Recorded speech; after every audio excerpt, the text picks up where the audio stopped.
मुख्यमंत्री जयराम ठाकुर दिल्ली दौरे से लौट आए हैं। इस दौरान मुख्यमंत्री जयराम ठाकुर की प्रधानमंत्री से प्रदेश के विभिन्न प्रोजेक्ट को लेकर चर्चा हुई और उपचुनाव और 2022 के विधानसभा चुनाव को लेकर भी प्रधानमंत्री से बात हुई है।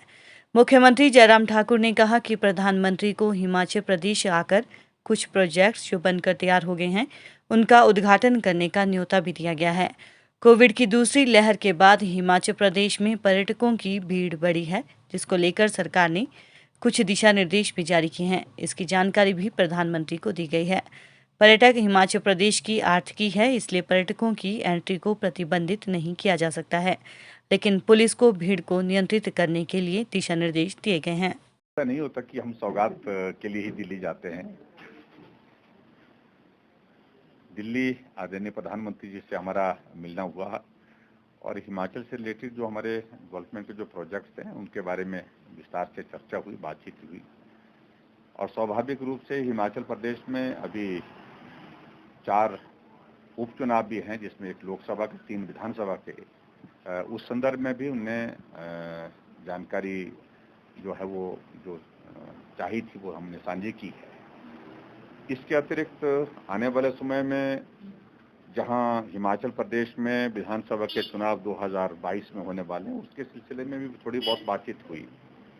लेकिन प्रमुख रूप से जो हमारे हिमाचल के जो प्रोजेक्ट्स जो है, क्योंकि कोविड के सेकंड फेज के कारण कुछ चीज़ों में हमारे जो है वो उसमें कामकाज में वो लंबित पड़े हैं, उनके लिए हमने कहा कि वो एक्सपेडाइट करें, जिसमें प्रमुख रूप से हमने बल्क ड्रग फार्मा हब के लिए कहा है कि उसकी कुछ औपचारिकताएं अब जो पूरी होने की थी वो पूरी होने की करीब पहुंच गई है। ऐसी सूरत में हमने कहा कि उसमें हिमाचल प्रदेश को आपके आशीर्वाद की जरूरत है। दूसरा, एयरपोर्ट मंडी का जिक्र हमने सदैव किया है। मुझे इस बात की भी खुशी है कि हम वहाँ मिल करके भी आए और उसके एक सर्वे की एक प्रक्रिया जो शुरू हुई है, लीडार सर्वे, वो भी रिपोर्ट मुझे लगता है कि हफ्ते 10 दिन के अंदर आनी चाहिए और उसके बाद फिर आगे की चीजें उसमें और शुरू होंगी।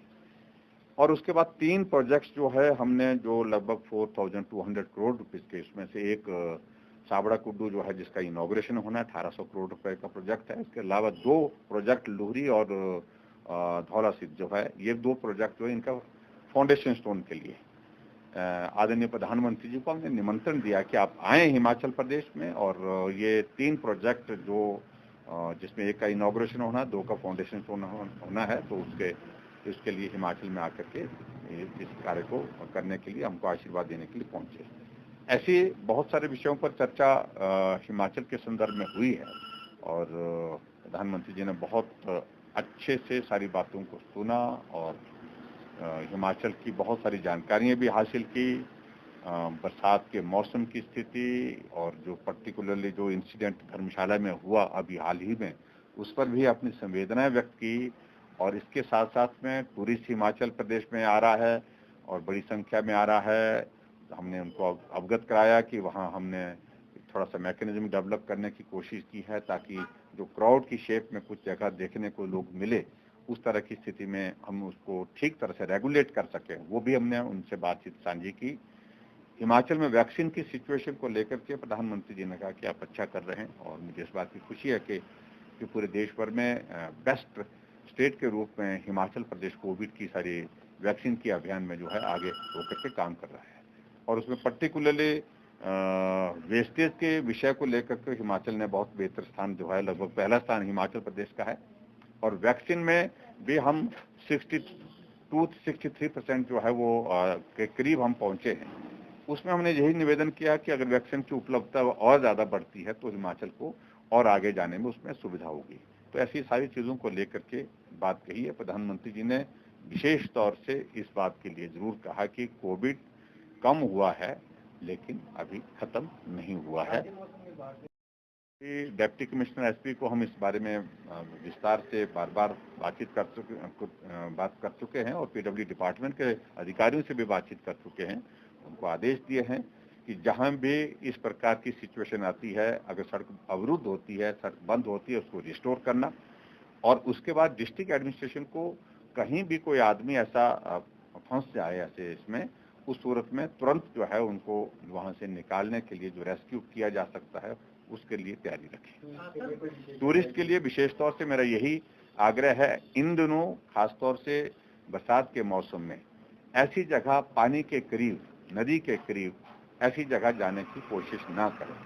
आप रहें सुरक्षित स्थान पर, घूमें, रहें, आराम से रहें, लेकिन जो उत्साह में कई बार कुछ लोग ऐसी जगह चले जाते हैं, फिर उस प्रकार से घटनाएं घटित होती हैं, तो वो सिचुएशन नहीं आनी चाहिए, वो स्थिति नहीं आनी चाहिए, ऐसा मेरा आग्रह है। कुछ राज्यों ने रेगुलेट कर रहे हैं हम उसका जो क्राउड आ रहा है, जो टूरिस्ट आ रहा है, उसको रोकना उचित नहीं है, उसको वापिस हटाना उचित नहीं है, क्योंकि टूरिस्ट भी काफी अरसे के बाद आ रहे हैं और हिमाचल की टूरिज्म इंडस्ट्री जो है बहुत प्रभावित होती है। ऐसे में बहुत सारे नौजवानों को रोजगार टूरिज्म के माध्यम से मिला है, इसलिए रोकना उचित नहीं है। लेकिन हमने कहा कि टूरिस्ट जो भी आ रहा है, चाहे वो सड़क पे ट्रैफिक के माध्यम से आ रहा है, तो उसमें भी रेगुलेट करने के लिए हमने फोर्सेस को लगाया है, ज्यादा लगाया है, पुलिस बल को लगाया है।